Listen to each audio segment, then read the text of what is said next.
আমরা কি ঝগড়া সহ বাংলাদেশ চাই না ঝগড়া মুক্ত বাংলাদেশ চাই? ঝগড়া মুক্ত বাংলাদেশ চাই। তাহলে আমার নিজেকে আগে সংশোধন করতে হবে। জগৎ ঠিক হয়ে যাবে আমি ঠিক হলে।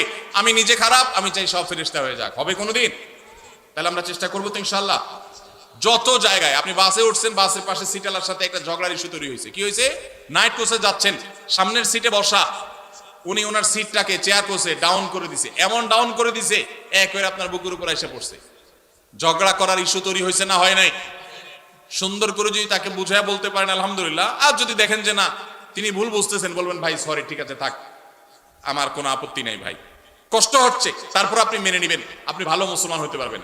আর যদি বলেন এই মিয়া সোজা করবেন নাকি আঙ্গুল মাখা করব, হ্যাঁ ভদ্র মানুষের ভাত নাই না, চিনছেন আপনি আমি কে, তাহলে বুঝবেন আপনার লক্ষণ খারাপ। আপনার লক্ষণ, এটা ছোট লোকের আচরণ। এটা কার আচরণ?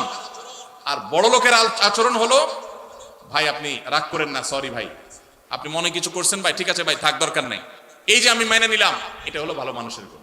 আল্লাহ আমাদেরকে ভালো মানুষের গুণগুলো অর্জন করার তৌফিক দান করুন।